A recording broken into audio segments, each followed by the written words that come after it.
ഹെയറിൽ ഈ ഇടയ്ക്ക് ഒരു ബോട്ടോക്സ് ട്രീറ്റ്മെൻറ്റ് ചെയ്തിട്ടുണ്ടായിരുന്നു. അപ്പോൾ നിങ്ങൾ ആരെങ്കിലും ബോട്ടോക്സ് ട്രീറ്റ്മെൻറ്റ് ചെയ്യാൻ ഉദ്ദേശിക്കുന്നുണ്ടെങ്കിൽ ഈ ഒരു വീഡിയോ കണ്ടതിന് ശേഷം മാത്രം നിങ്ങൾ ചെയ്യുക. ഇല്ലെങ്കിൽ ഐ എം ഷുവർ നിങ്ങൾ റിഗ്രറ്റ് ചെയ്യും. കാരണം ഞാൻ അറിയാതെ ഈ കാര്യങ്ങളൊക്കെ അറിയാതെയാണ് പോയി ബോട്ടോക്സ് ട്രീറ്റ്മെൻറ്റ് ചെയ്തത്. പണി കിട്ടിയോ എന്നുള്ളത് ഞാൻ വീഡിയോയുടെ എൻഡിൽ പറയാം. Hi guys, welcome back to my channel Abhirami 2.0. അപ്പം നിങ്ങൾ കണ്ടിട്ടുണ്ടായിരിക്കും തംബ്നെയിലല്ലേ, ഞാൻ എൻ്റെ ഹെയറിൽ ഈ ഇടയ്ക്ക് ഒരു ബോട്ടോക്സ് ട്രീറ്റ്മെൻറ്റ് ചെയ്തിട്ടുണ്ടായിരുന്നു. അപ്പം നിങ്ങൾ ആരെങ്കിലും ബോട്ടോക്സ് ട്രീറ്റ്മെൻറ്റ് ചെയ്യാൻ ഉദ്ദേശിക്കുന്നുണ്ടെങ്കിൽ ഈ ഒരു വീഡിയോ കണ്ടതിന് ശേഷം മാത്രം നിങ്ങൾ ചെയ്യുക. ഇല്ലെങ്കിൽ ഐ എം ഷുവർ നിങ്ങൾ റിഗ്രറ്റ് ചെയ്യും. കാരണം ഞാൻ അറിയാതെ ഈ കാര്യങ്ങളൊക്കെ അറിയാതെയാണ് പോയി ബോട്ടോക്സ് ട്രീറ്റ്മെൻറ്റ് ചെയ്തത്. പണി കിട്ടിയോ എന്നുള്ളത് ഞാൻ വീഡിയോയുടെ എൻഡിൽ പറയാം. So let's get into the video. Okay, അപ്പം ഞാനിപ്പം ബോട്ടോക്സ് ചെയ്തത് ജാനുവരി 5-നാണ് ഞാൻ ബോട്ടോക്സ് ചെയ്യാൻ പോകുന്നത്. I think 5th date. ജാനുവരിയിലാണ് ഞാൻ ബോട്ടോക്സ് ചെയ്തത്. ഇപ്പം നിയർലി ഒരു 2 months ആകാൻ പോകുന്നു. അപ്പം എൻ്റെ ഒരു ഹെയറിൻ്റെ സ്ഥിതി ഇതാണ് ബോട്ടോക്സ് ചെയ്തതിന് ശേഷം. Actually pretty good, looking pretty good. ഞാനാണെങ്കിൽ ആഫ്റ്റർ കെയർ ഒന്നും അധികമായി ചെയ്യുന്നില്ലെങ്കിൽ പോലും മൈ ഹെയർ ഈസ് ലുക്കിംഗ് മാനേജബിളായിട്ടിരിക്കുന്നു എന്നുള്ളതാണ് ഫസ്റ്റ് കാര്യം. എൻ്റെ മുമ്പത്തെ ഹെയറിൻ്റെ വീഡിയോ ഞാനിവിടെ അപ്ലോഡ് ചെയ്യാം കേട്ടോ. അപ്പോൾ നിങ്ങൾക്ക് മനസ്സിലാവും ആഫ്റ്റർ ആൻഡ് ബിഫോർ എങ്ങനെയാണ് ഇരിക്കുന്നതെന്നുള്ളത്.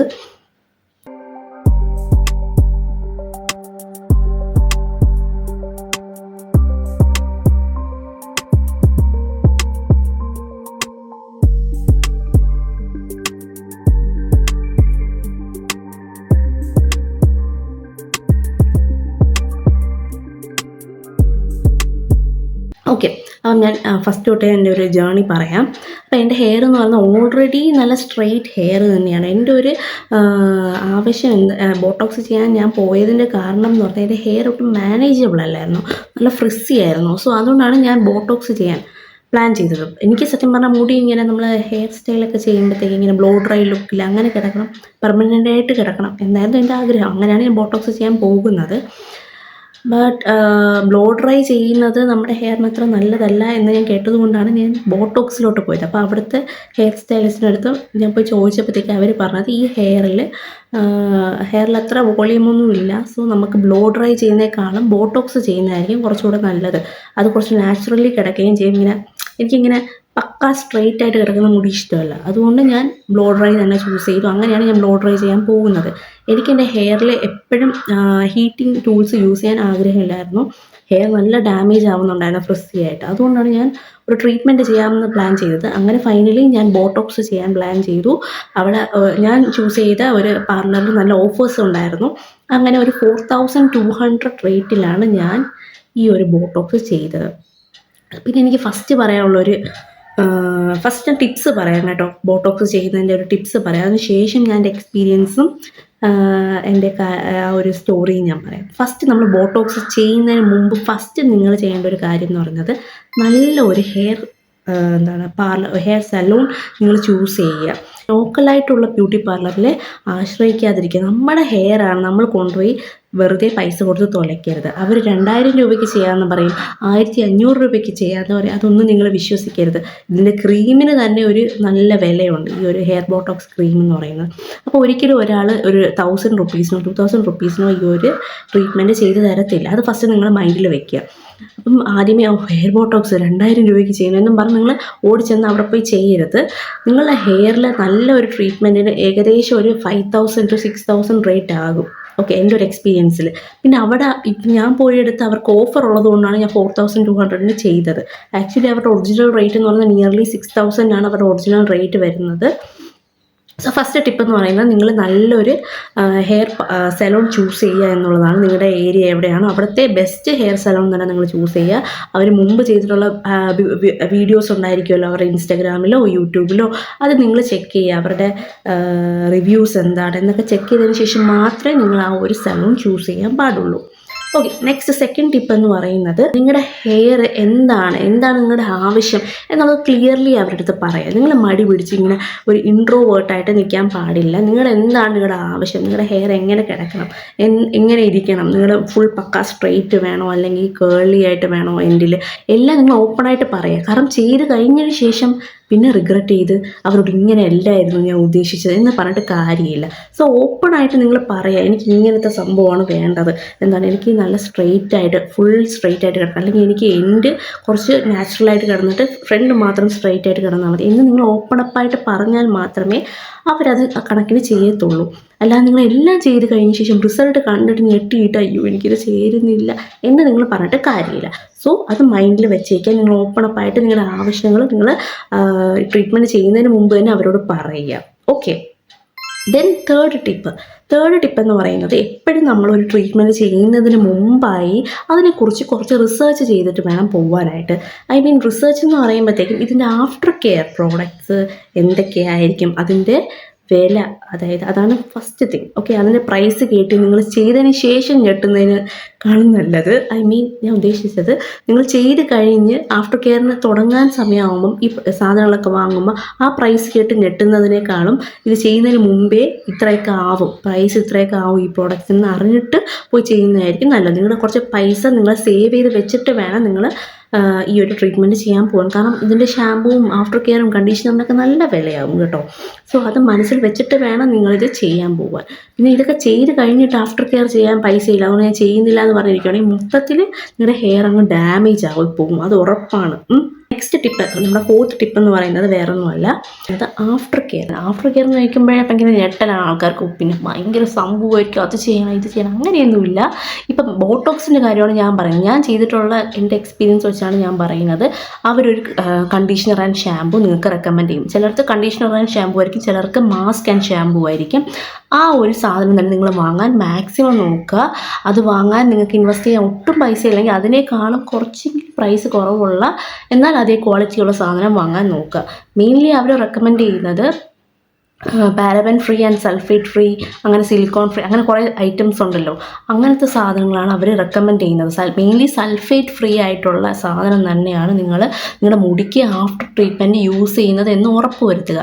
ഇപ്പോൾ സൾഫേറ്റ് ഫ്രീ അല്ലാത്തൊരു സാധനമാണ് നിങ്ങൾ ഷാമ്പൂ ആണ് നിങ്ങൾ യൂസ് ചെയ്യുന്നതെങ്കിൽ അത് കുറച്ചുകൂടെ കെമിക്കലി ഡാമേജ് ആക്കും നമ്മുടെ ആ സ്കിൻ. ഓൾറെഡി നമ്മൾ കെമിക്കലി ട്രീറ്റ് ചെയ്തിട്ടേക്കുവാണല്ലേ, അപ്പോൾ വീണ്ടും നമ്മളൊരു സൾഫേറ്റ് അടങ്ങിയ ഒരു പ്രോഡക്റ്റാണ് നമ്മുടെ ഹെയറിൽ യൂസ് ചെയ്യുന്നുണ്ടെങ്കിൽ ഉറപ്പായിട്ടും അതിൻ്റെ ആഫ്റ്റർ എഫക്റ്റ് വളരെ ഡാമേജ് ആയിരിക്കും. സോ നിങ്ങൾ ഉറപ്പായിട്ട് അങ്ങനെ ഒരു പ്രോഡക്റ്റ് വാങ്ങാനായിട്ട് ശ്രദ്ധിക്കുക കേട്ടോ. നമ്മുടെ ഹെയർ വാഷിൻ്റെ ഒരു ടിപ്പാണ് ഞാൻ പറയുന്നത്. നിങ്ങൾക്ക് റെക്കമെൻഡ് ചെയ്യുന്ന ആ ഒരു ഷാമ്പൂ ആൻഡ് കണ്ടീഷണർ എന്ന് പറയുന്നത് അതിൻ്റെ ക്വാണ്ടിറ്റി നിങ്ങൾക്കറിയാം, ഒരു 1000, 3000, 2000 ലെവലിലൊക്കെയാണ് ആ ഷാമ്പൂവിൻ്റെയും കണ്ടീഷണറിൻ്റെയൊക്കെ പ്രൈസ് വരുന്നത്. അപ്പോൾ അത് നമ്മൾ ഡെയിലി കുളിക്കുമ്പോൾ യൂസ് ചെയ്യുമ്പോൾ എത്ര മന്ത് ലാസ്റ്റ് ചെയ്യും? ഓക്കെ, ഒരു മിനിമം 3 months ലാസ്റ്റ് ചെയ്താലും നിങ്ങൾക്കത് യൂസ് ചെയ്യാൻ പറ്റുള്ളൂ അല്ലേ, അത് നിങ്ങൾക്ക് ലാഭമാകത്തുള്ളൂ. സോ നിങ്ങൾ വാഷ് ചെയ്യുന്ന ഹെയർ വാഷ് എന്ന് പറയുന്നത് നിങ്ങൾ വീക്കിലി ഭയങ്കരമായിട്ട് ഹെയർ വാഷ് ചെയ്യണമെന്ന് ആഗ്രഹമുള്ളവർ ആണെങ്കിൽ ഒരു വീക്കിലി 2 times മാത്രം ഹെയർ വാഷ് ചെയ്യുക.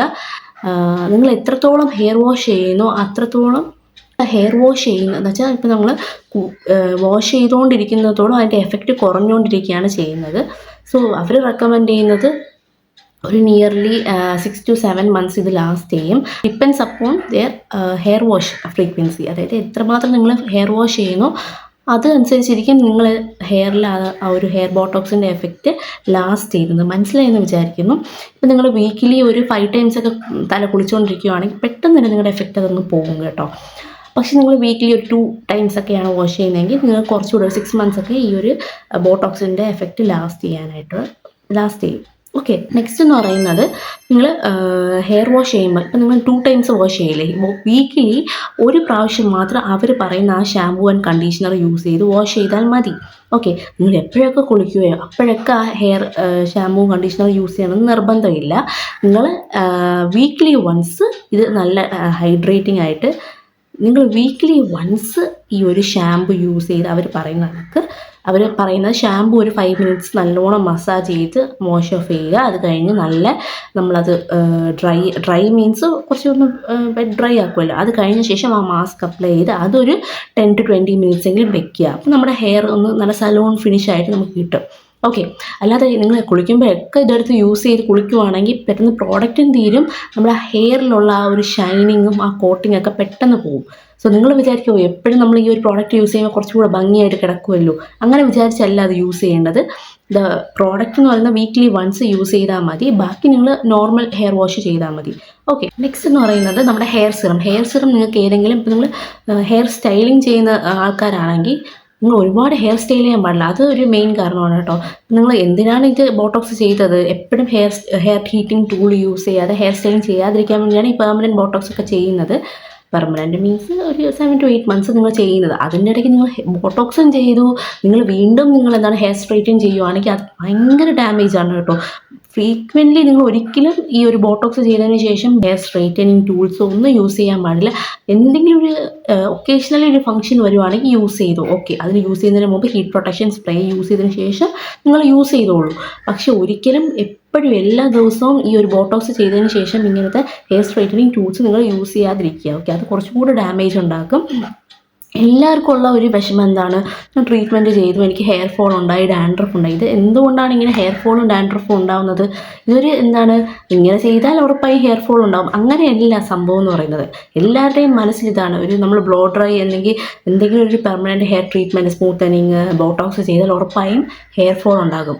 അങ്ങനെയല്ല കേട്ടോ. നമ്മൾ ആഫ്റ്റർ കെയർ പ്രോപ്പറായിട്ട് ചെയ്യാത്തത് കൊണ്ടാണ് ഈ ഹെയർ ഫോളും ഡാൻഡ്രഫും ഒക്കെ വരുന്നത്. അത് നിങ്ങൾ മനസ്സിലാക്കുക. സോ ഞാൻ പറഞ്ഞു വന്നത്, നിങ്ങൾ ഹീറ്റിംഗ് ടൂൾസ് ഒന്നും മാക്സിമം യൂസ് ചെയ്യാതിരിക്കുക. അഥവാ യൂസ് ചെയ്യുന്നെങ്കിൽ തന്നെ നിങ്ങളൊരു hair protection, heat protection spray use ചെയ്തതിന് ശേഷം മാത്രം നിങ്ങൾ നിങ്ങളുടെ ഹെയറിൽ ടൂൾസ് അപ്ലൈ ചെയ്യുക, ഓക്കെ. നെക്സ്റ്റ് ടിപ്പ് എന്ന് പറയുന്നത് നമ്മൾ ഓയിലിംഗ് അവർ എനിക്ക് റെക്കമെൻഡ് ചെയ്തതെന്ന് വെച്ചാൽ ഒരു മിനിമം 6 months ഹെയർ ഓയിൽ ചെയ്യരുത് എന്നാണ് എനിക്ക് റെക്കമെൻഡ് ചെയ്തത്. ചില പാർലറിലൊക്കെ പറയുന്നതെന്ന് വെച്ചാൽ ഒരു 1 monthനൊക്കെ ശേഷം, അല്ല 2 monthsനൊക്കെ ശേഷം നിങ്ങളുടെ സ്കാൽപ്പിൽ നിങ്ങൾക്ക് ഓയിൽ മസാജ് കൊടുക്കാം. ഹെയറിൽ അപ്ലൈ ചെയ്ത് സ്കാൽപ്പിൽ നിങ്ങൾക്ക് ഓയിൽ മസാജ് കൊടുക്കാം എന്നാണ് അവർ പറയുന്നത്. ആക്ച്വലി ഡിപ്പെൻസ് കേട്ടോ. നിങ്ങൾ ഹെയർ സ്റ്റൈലിസ്റ്റ് അല്ലെങ്കിൽ ആ സലോണിലുള്ളവർക്ക് നിങ്ങൾ ചോദിച്ചിട്ട് നിങ്ങൾ ചെയ്യുക. എൻ്റെ ഹെയർ സലോണിലുണ്ടായിരുന്നവർ പറഞ്ഞത് 6 months ഉറപ്പായും നിങ്ങൾ ഹെയർ ഓയിലിംഗ് ചെയ്യരുതെന്നാണ്. അപ്പം നിങ്ങൾക്കുള്ള ഡൗട്ടാണ്, അപ്പോൾ എൻ്റെ മുടി ഇനി വളരാൻ എനിക്ക് എന്തെങ്കിലുമൊക്കെ ചെയ്യണ്ടേ എന്നുള്ളതാണെങ്കിൽ, ഇപ്പം ഇത് ഞാനായിട്ട് കണ്ടുപിടിച്ച ഒരു സംഭവമാണ് കേട്ടോ. അതായത് നമ്മുടെ ഹെയർ ഇമൽജൽസ് എന്ന് പറയും. ഹെയർ ഇമൽജൽസ് എന്ന് പറയുന്നത് നമ്മുടെ ഓയിലിൻ്റെ അതേ സംഭവം തന്നെയാണ്, പക്ഷേ ഓയിലിൻ്റെ കൺസിസ്റ്റൻസി അല്ല, അതൊരു ജെൽ കൺസിസ്റ്റൻസിയാണ്. ആ ജെൽ കൺസിസ്റ്റൻസിയിലുള്ള സാധനം നമ്മൾ ഹെയർ ഓയിൽ അപ്ലൈ ചെയ്തില്ലേ, അതേപോലെ തന്നെ നമ്മൾ ആ ഒരു ഹെയർ ഇമൽജൽസ് നിങ്ങൾ യൂസ് ചെയ്യുക, ഓക്കെ. അപ്പോൾ ആ ഒരു ഹെയർ ഇമൽജൽസ് ഒക്കെ യൂസ് ചെയ്യുവാണെങ്കിൽ നിങ്ങളുടെ ഹെയറിൻ്റെ ടെക്സ്ചർ അധികം മാറാതെ തന്നെ, കുറച്ചൊരു ഓയിലി ആക്കാതെ തന്നെ നിങ്ങളുടെ ഹെയർ നമുക്ക് എന്താണ് ഗ്രോ ചെയ്തെടുക്കാൻ പറ്റും കേട്ടോ. തന്നെ നിങ്ങളുടെ ഹെയർ ഒന്ന് ഗ്രോ ചെയ്തെടുക്കാനാണെങ്കിൽ നിങ്ങൾക്ക് ആ ഹെയർ ഇമൽജൽസ് നിങ്ങൾക്ക് യൂസ് ചെയ്യാം. പിന്നെ ഹെയർ ഗ്രോത്ത് സിറംസ് ഉണ്ടല്ലോ, പലതരത്തിലുള്ള hair growth serums, Rosemary water, അതൊക്കെ സ്പ്രേ ചെയ്ത് കൊടുക്കുക. അതൊക്കെ നിങ്ങളുടെ ഹെയർ ഗ്രോത്തിനെ സഹായിക്കും. അപ്പോൾ ഓയിലിംഗ് ചെയ്യാൻ പറ്റാത്തവർക്ക് വേണ്ടിയുള്ള ടിപ്പാണ് കേട്ടോ ഞാൻ ഈ പറയുന്നത്, ഓക്കെ. ഹെയർ വാഷിൻ്റെ കാര്യം അതൊക്കെ നമ്മൾ പറഞ്ഞു. നെക്സ്റ്റ് ടിപ്പെന്ന് പറയുന്നത്, നിങ്ങൾ സൺലൈറ്റിൽ അല്ലെങ്കിൽ പൊല്യൂഷനായിട്ടുള്ള ഏരിയസിലൊക്കെ പോകുമ്പോഴത്തേക്ക് നിങ്ങളുടെ ഹെയർ നമ്മൾ അഴിച്ചിടുന്നതാണ് അവർ പറയുന്നത്. അഴിച്ചിട്ടാൽ അതിൻ്റെ ബെൻഡൊന്നും വരാതിരിക്കുള്ളൂ എന്നാണ് അവർ പറയുന്നത്. പക്ഷേ നിങ്ങൾ ഹെയർ പൊല്യൂഷനായിട്ടുള്ള ഏരിയാസിലൊക്കെ പോകുമ്പോൾ മാക്സിമം ഹെയർ കവർ ചെയ്യാൻ നോക്കുക. കാരണം ഏറ്റവും കൂടുതൽ പൊല്യൂഷൻ അടിക്കും തോറും നമ്മുടെ ഹെയർ ഡാമേജ് ആവാനുള്ള ചാൻസ് കൂടുതലാണ്. നമ്മൾ ട്രീറ്റഡ് ഹെയർ എന്ന് പറയുമ്പോഴത്തേക്കും എന്താണ് അണുക്കൾ, അതായത് ഡേർട്സ് കയറാനുള്ള ഒരു ഇത് കൂടുകയാണ്, ആ ഒരു ചാൻസസ് കൂടെയാണ്. സോ നിങ്ങൾ ഹെയർ ഒന്നല്ലെങ്കിൽ നിങ്ങൾ ടൈ ചെയ്ത് വെക്കുക, ടൈ മീൻസ് ഒന്ന് ക്ലിപ്പ് ചെയ്തെങ്കിലും വെക്കുക, അല്ലെങ്കിൽ നിങ്ങളൊരു ക്ലോത്ത് എന്തെങ്കിലും വെച്ച് ഹെയർ പ്രൊട്ടക്റ്റ് ചെയ്യുന്നത് നന്നായിരിക്കും. പിന്നെ സൺലൈറ്റ് അധികം എക്സ്പോഷർ പാടില്ല എന്നാണ് അവർ പറയുന്നത്. പിന്നെ ഹോട്ട് വാട്ടറിൽ ഒരിക്കലും അത് ഞാൻ മറന്നു കേട്ടോ പറയാം, ഹോട്ട് വാട്ടർ ഒരിക്കലും യൂസ് ചെയ്യാൻ പാടില്ല, അത് നമ്മുടെ ഹെയറിനെ കൂടുതൽ ഡാമേജ് ചെയ്യും. പിന്നെ അവർ പറയുന്ന ഹെയർ സ്പാ, നിങ്ങൾ ഒരു മന്ത്ലി വൺസ് ഹെയർ സ്പാ ചെയ്യണമെന്ന് അവർ പറയുന്നുണ്ട്. ഇല്ലെങ്കിൽ ഇതിൻ്റെ എഫക്റ്റൊക്കെ പോയി ഭയങ്കര പണ്ടാരോടൊക്കെ അങ്ങനെയൊക്കെ ഇരിക്കുന്നവർ പറയുന്നുണ്ട്. പക്ഷേ ഞാനിതൊരു ഹെയർ സ്പാ ഒന്നും ചെയ്യാൻ പോയിട്ടില്ല. നിങ്ങൾക്ക് തന്നെ വീട്ടിൽ എന്തെങ്കിലും സ്പാ ക്രീമൊക്കെ വാങ്ങിച്ച് നിങ്ങൾക്ക് തന്നെ ചെയ്യാവുന്നതേ ഉള്ളൂ. യൂട്യൂബിലൊക്കെ സ്പാ ചെയ്യുന്നതിൻ്റെയൊക്കെ വീഡിയോ ഒത്തിരി ഉണ്ട്. അപ്പം അങ്ങനെയൊക്കെ ചെയ്യാവുന്നതേ ഉള്ളൂ. അല്ലാതെ പാർലറിൽ തന്നെ പോയി ഇൻവെസ്റ്റ് ചെയ്യണമെന്ന് ഞാൻ പറയുന്നില്ല. നിങ്ങൾക്ക് വേണമെങ്കിൽ വീട്ടിൽ തന്നെ ഇരുന്ന് ചെയ്യാവുന്നതേ ഉള്ളൂ. അവർ പറയുന്നത് പാർലറിൽ പോയി മന്ത്ലി അങ്ങനെ ഇങ്ങനെയൊക്കെ പറയും. പക്ഷേ നിങ്ങൾ പ്രോപ്പറായിട്ട് ഈ അവർ പറയുന്ന ഷാമ്പൂ കണ്ടീഷണറിങ്ങും പിന്നെ ഈ ഹെയർ ഗ്രോത്ത് സിറംസും അതൊക്കെ യൂസ് ചെയ്താൽ തന്നെ നിങ്ങളുടെ ഹെയർ നല്ല ബെറ്ററായിട്ട് വരും എന്നാണ് ഞാൻ പറയുന്നത്. ഈ ബോട്ടോക്സ് ചെയ്താന്ന് വെച്ചാൽ നമ്മൾ എപ്പോഴും നമ്മുടെ ഹെയർ ഇങ്ങനെ കിടക്കത്തില്ല. നമ്മുടെ ഹെയർ പുതിയതായിട്ട് ഗ്രോ ചെയ്യുന്നതനുസരിച്ച് നമ്മുടെ ഈ ഒരു ടെക്സ്ചർ മാറിക്കൊണ്ടിരിക്കും. അതാണ് ഈ ഒരു ഹെയർ ബോട്ടോക്സിൻ്റെ പ്രത്യേകത എന്ന് പറയുന്നത്. നമ്മുടെ സ്മൂത്തനിങ്ങും സ്ട്രൈറ്റനിങ്ങും ഒക്കെ ചെയ്യുന്ന പോലെയല്ല ഹെയർ ബോട്ടോക്സ്, കുറച്ചുകൂടി നാച്ചുറൽ എഫക്റ്റാണ് വരുന്നത്. പക്ക നമ്മൾ ഈ ഒരു കെമിക്കലി ട്രീറ്റഡ് ഹെയർ പോലെ കിടക്കത്തില്ല. ഹെയർ ബോട്ടോക്സ് ചെയ്താൽ ഹെയർ സ്മൂത്തനിങ് ഒക്കെ ചെയ്യുന്ന പോലെ നിങ്ങൾ കണ്ടിട്ടില്ല, ഇങ്ങനെ വടി പോലെ കിടക്കും. അങ്ങനെയല്ല ഹെയർ ബോട്ടോക്സ് എന്ന് പറഞ്ഞാൽ കുറച്ചുകൂടെ നാച്ചുറലി ആണ് നമ്മുടെ ഹെയർ ബോട്ടോക്സിൽ നമ്മുടെ ഹെയർ കിടക്കുന്നത്. സോ നമ്മൾ ഹെയർ വളരും തോറും നമ്മുടെ ആ ഒരു പഴയ ടെക്സ്ചറിലോട്ട് നമ്മുടെ ഹെയർ വരും. ഓക്കെ, അങ്ങനെ ഒരു പഴയ ടെക്സ്ചറിലോട്ട് വരുന്നത് കൊണ്ടാണ് ആൾക്കാർ കുറച്ചും കൂടി ഈ ഒരു ഹെയർ ബോട്ടോക്സ് ചൂസ് ചെയ്യുന്നത് more than smoothening and straightening. അപ്പോൾ നമ്മുടെ ഹെയർ പഴയതുപോലെ വരും, നമുക്ക് വീണ്ടും അതിനെ മെയിൻറ്റെയിൻ ചെയ്ത് കൊണ്ടുപോകാൻ പറ്റും. ചിലർ ഇത് അങ്ങനെ പഴയതുപോലെ വരുമ്പോഴത്തേക്ക് വീണ്ടും പോയി റൂട്ടപ്പൊക്കെ ചെയ്ത് വീണ്ടും ടച്ചപ്പും റൂട്ടപ്പൊക്കെ ചെയ്തിട്ട് വീണ്ടും ബോട്ടോക്സ് ചെയ്യുന്നവരുണ്ട്. ചിലർ അത് എന്നെ മാറ്റിയിട്ട് പഴയ പോലെ ഹെയർ ആക്കി എടുക്കുന്നവരുണ്ട്. അപ്പം കുറച്ചുകൂടെ ചാൻസസ് നല്ല ചാൻസസ്, അതായത് ഗ്രോ ചെയ്യാൻ നല്ല ചാൻസസ് ഹെയർ ബോട്ടോക്സ് ചെയ്യുമ്പോഴാണ് കേട്ടോ. അതുകൊണ്ടാണ് ഞാൻ ഹെയർ ബോട്ടോക്സ് ചൂസ് ചെയ്തത്. ഇത്രയൊക്കെയാണ് മെയിൻലി വരുന്ന ടിപ്സ് എന്ന് പറയുന്നത് ഹെയർ ബോട്ടോക്സ് ചെയ്യുന്നതിന് മുമ്പും ആഫ്റ്ററും ഞാൻ പറയുന്നത്. ഇതിൻ്റെ മെയിനായിട്ട് എന്തൊക്കെ പ്രോഡക്റ്റ്സാണ് ഞാൻ യൂസ് ചെയ്തിട്ടുള്ളത്, എന്തൊക്കെ, അതായത് ഹെയർ ഗ്രോത്ത് സിറംസ് ഏതൊക്കെയാണ്, ഹെയർ ഇമേജസ് ഏതൊക്കെയാണ് എന്നൊക്കെ അറിയണമെന്നുണ്ടെങ്കിൽ നിങ്ങൾ കമൻറ്റ് ചെയ്യുക കേട്ടോ. അപ്പോൾ ഞാൻ അതിന് വേണ്ടി ഒരു പ്രത്യേകം വീഡിയോ ചെയ്യാം. കാരണം ഇപ്പോൾ അതും കൂടെ ഈ ഒരു വീഡിയോയിൽ പറയുകയാണെങ്കിൽ നല്ല ലെങ്ത്ത് കൂടിപ്പോകും. അതുകൊണ്ടാണ് ഞാൻ അതിൻ്റെ പേരിൻ്റെയും പ്രോഡക്റ്റിൻ്റെയും ഒന്നും പേരിവിടെ പറയാത്തത്. ഇപ്പോൾ എൻ്റെ ഹെയർ എന്ന് പറയുമ്പോഴത്തേക്കും കുറച്ച് നേരത്തൊക്കെ നിങ്ങൾ ഇവിടെയൊക്കെ കണ്ടാൽ നിങ്ങൾക്ക് മനസ്സിലാവും ബെൻഡായിട്ടുണ്ട്. ഞാൻ എൻ്റെ ഹെയർ എപ്പോഴും അഴിച്ചിടുന്ന ഒരാളല്ല കേട്ടോ. എനിക്ക് കുറച്ച് ടൈ ചെയ്ത്, അല്ലെങ്കിൽ ഞാൻ വീട്ടിൽ നിൽക്കുമ്പോഴത്തേക്കും ക്ലച്ച് നമ്മുടെ ക്ലിപ്പുണ്ടല്ലോ, ആ ക്ലിപ്പൊക്കെ ഇട്ടിട്ടാണ് ഞാൻ നിൽക്കുന്നത്. കാരണം ഇപ്പോൾ നമുക്കറിയാം നമ്മുടെ ഈ ഒരു കാലാവസ്ഥയിൽ നമുക്ക് ഹെയർ ഓപ്പൺ ആക്കി ഇട്ടിട്ട് പോകാൻ ഭയങ്കര ബുദ്ധിമുട്ടാണ്. സോ അങ്ങനെ ഇരിക്കുമ്പോഴത്തേക്കും പിന്നെ കിച്ചണിൽ വർക്ക് ചെയ്യുന്ന അമ്മമാർക്കെയാണ്, ഇപ്പോൾ കിച്ചണിൽ വർക്ക് ചെയ്യുന്നവർക്ക് അറിയാമല്ലേ, നമുക്ക് എപ്പോഴും ഹെയർ ഓപ്പൺ ചെയ്തിടാൻ പറ്റത്തില്ല, ഭയങ്കര ചൂടായിരിക്കും. സോ അങ്ങനെയുള്ളവർക്കൊക്കെ ടൈ ചെയ്താലേ പറ്റുള്ളൂ. അപ്പോൾ അങ്ങനെ ടൈ ചെയ്തിട്ടൊക്കെയാണ് എൻ്റെ ഹെയർ ഇത്രയ്ക്ക് ഒന്ന് ബെൻഡായിട്ടുള്ളത് കേട്ടോ. അല്ലെങ്കിൽ നല്ല സ്ട്രെയിറ്റ് ആയിട്ടാണ് ഇരുന്നത്. ഞാനും എൻ്റെ ഒരു എക്സ്പീരിയൻസ് എന്ന് പറയുമ്പോൾ എനിക്ക് അത്ര ഹെയർ ഫോളൊന്നും വന്നിട്ടില്ല. ഞാൻ ആഫ്റ്റർ കെയർ പ്രോപ്പറായിട്ട് ചെയ്യുന്നതുകൊണ്ട് തന്നെ എനിക്ക് ഹെയർ ഫോളൊന്നും അധികം വന്നിട്ടില്ല. ഹെയർ ഇപ്പോഴും നല്ല രീതിക്ക് തന്നെയാണ് കിടക്കുന്നത്, നല്ല മാനേജബിളായിട്ട് തന്നെയാണ് കിടക്കുന്നത്. ഈ ഒരു സിൽക്കി സ്മൂത്ത് ടെക്സ്ചറിൽ തന്നെയാണ് എൻ്റെ ഹെയർ കിടക്കുന്നത്. ചെയ്യുമ്പോഴത്തേക്കും ഞാൻ പറഞ്ഞിട്ടുണ്ടായിരുന്നു കേട്ടോ, എനിക്ക് ഈ ഒരു എൻഡ്സിൽ ഹെയർ ഈ ഒരു വടി പോലെ കിടക്കണ്ട. അപ്പം നമ്മൾ ഈ ഹെയർ വടി പോലെ കിടക്കുമ്പോൾ എന്താണെന്ന് വെച്ചാൽ ഭയങ്കര ഒരു ആർട്ടിഫിഷ്യൽ ലുക്കാണ് കേട്ടോ. അതുകൊണ്ട് ഞാൻ ഹെയറിൽ എൻഡിൽ എൻ്റെ നോർമൽ ടെക്സ്ചറിൽ കിടന്നിട്ട് ഈ ഒരു മുകളിൽ ആ റൂട്ടിൻ്റെ ഭാഗത്ത് മാത്രമാണ് ഞാൻ മെയിൻലി ബോട്ടോക്സ് അവിടുത്തെ ചെയ്യാൻ പറഞ്ഞത്. എൻഡ് കുറച്ച് കേളി ആയിട്ട് തന്നെ കിടക്കട്ടെ എന്ന് ഞാൻ അവർക്ക് പറഞ്ഞിട്ടുണ്ട്. അതുകൊണ്ടാണ് എൻ്റെ ഹെയർ ഇങ്ങനെ കിടക്കുന്നത്. ഇങ്ങനെ കിടക്കുമ്പോൾ നമുക്ക് കുറച്ചുകൂടെ ഒരു നാച്ചുറൽ പോലെ തോന്നും. അതുകൊണ്ടാണ് ഞാൻ അങ്ങനെ ചെയ്യാൻ പറഞ്ഞത്. പിന്നെ എൻ്റെ ഹെയർ ഓൾറെഡി കളേർഡ് ഹെയർ ആയിരുന്നു കേട്ടോ. കളേർഡ് ഹെയർ ആയിട്ടുള്ളവർക്ക് കുറച്ചുകൂടെ ഫ്രിസിനെസ് കൂടാൻ ചാൻസ് ഉണ്ട് ഈ ഒരു ബോട്ടോക്സ് ട്രീറ്റ്മെൻറ്റ് ചെയ്യുന്നത്. അപ്പോൾ നിങ്ങൾ പ്രോപ്പറായിട്ട് ഹെയർസ് നമുക്ക് അപ്ലൈ ചെയ്യുവാണെങ്കിൽ ഈ ഒരു ഫ്രിസിനെസ് ഒക്കെ മാറി കുറച്ചുകൂടെ സ്മൂത്തായിട്ട് കിടക്കും കേട്ടോ. പിന്നെ നിങ്ങൾക്ക് ലീവ്-ഇൻ കണ്ടീഷണേഴ്സ് ഇതൊക്കെ യൂസ് ചെയ്യാം. നിങ്ങൾക്കും ഈ ട്രീറ്റ്മെൻറ്റ് ചെയ്യാം. ഞാൻ സജസ്റ്റ് ചെയ്യുന്നത്, ഇപ്പോൾ നിങ്ങൾ ഒരു ഹെയർ ട്രീറ്റ്മെൻറ്റ് നമുക്കൊരു ലൈഫേ ഉള്ളല്ലേ. സോ നമുക്ക് ഇങ്ങനെ എന്തെങ്കിലും ആഗ്രഹങ്ങളുണ്ടെങ്കിൽ നിങ്ങൾ ചെയ്യുക, ഉറപ്പായിട്ട് ചെയ്യുക. ചെയ്ത് കഴിഞ്ഞ ശേഷം നിങ്ങൾ പ്രോപ്പറായിട്ട് കെയർ ചെയ്താൽ ഒരു പ്രശ്നവും വരുന്നില്ല. പ്രോപ്പറായിട്ട് കെയർ ചെയ്യാതെ വരുമ്പോഴാണ് ഈ ഹെയർ ഫോൾ അങ്ങനത്തെ ഇഷ്യൂസൊക്കെ വരുന്നത്. ഇപ്പം നിങ്ങൾ അതിലൊക്കെ ഹെയറിൽ ചെയ്യണം എന്നൊക്കെ ഒരു ആഗ്രഹമുള്ളവരാണെങ്കിൽ more than smoothening, straightening, blow dry ഇതൊക്കെ കാണും നിങ്ങൾക്ക് ബോട്ടോക്സ് ചൂസ് ചെയ്യുന്നതായിരിക്കും കുറച്ചുകൂടെ നല്ലത്. അതായിരിക്കും കുറച്ചുകൂടെ നാച്ചുറലും. നിങ്ങൾക്ക് ഹെയർ കെയർ ചെയ്യാനായാലും ഹെയറിൻ്റെ ആ ഒരു ടെക്സ്ചർ മെയിൻറ്റെയിൻ ചെയ്യാനൊക്കെ നിങ്ങൾക്ക് ബ്ലോ ഡ്രൈ ചെയ്യുന്നതിനേക്കാളും ഞാൻ ബോട്ടോക്സ് ആയിരിക്കും റെക്കമെൻഡ് ചെയ്യുന്നത്. കുറച്ചുകൂടെ നന്നായിട്ട് മാനേജബിളായിട്ട് കിടക്കും. ഓക്കെ, എൻ്റെ എക്സ്പീരിയൻസ് ആണിത്. ബാക്കിയുള്ളവരുടെ എക്സ്പീരിയൻസസ് എങ്ങനെയാണെന്ന് അറിയത്തില്ല. എൻ്റെ എക്സ്പീരിയൻസസിൽ ഈ ഒരു ഹെയർ ബോട്ടോക്സ് ചെയ്തത് എനിക്ക് നല്ലൊരു എഫക്റ്റീവായിട്ടുള്ള ഹെയർ ട്രീറ്റ്മെൻറ്റാണ് ഫീൽ ചെയ്തത്. സോ ഇതിൻ്റെ പ്രോഡക്റ്റ് ലിസ്റ്റ്, അതായത് ഏതൊക്കെ പ്രോഡക്റ്റ്സാണ് ഞാൻ യൂസ് ചെയ്യുന്നതിൻ്റെ വേറെ വീഡിയോ ഞാൻ ചെയ്യാം. സോ ഈ ഒരു വീഡിയോ നിങ്ങൾക്ക് ഹെൽപ്ഫുൾ ആയിട്ടുണ്ടെങ്കിൽ എൻ്റെ വീഡിയോ ഉറപ്പായിട്ട് ലൈക്ക് ചെയ്യുക. നിങ്ങൾ ഈ വീഡിയോ എൻ്റെ ചാനൽ ഓക്കെ, അപ്പോൾ ഈ വീഡിയോ നിങ്ങൾക്ക് ഹെൽപ്ഫുൾ ആയിട്ടുണ്ടെങ്കിൽ ഉറപ്പായിട്ടും ലൈക്ക് ചെയ്യുക, കമൻറ്റ് ചെയ്യുക. അപ്പോൾ എൻ്റെ വീഡിയോ ആരെങ്കിലും സബ്സ്ക്രൈബ് ചെയ്യാതെയാണ് കാണുന്നതെങ്കിൽ, നിങ്ങൾക്ക് ഇഷ്ടമാണ് എൻ്റെ കണ്ടൻസ് എന്നുണ്ടെങ്കിൽ ഉറപ്പായിട്ട് സബ്സ്ക്രൈബ് ചെയ്യുക ഫ്യൂച്ചർ വീഡിയോസിന് വേണ്ടി.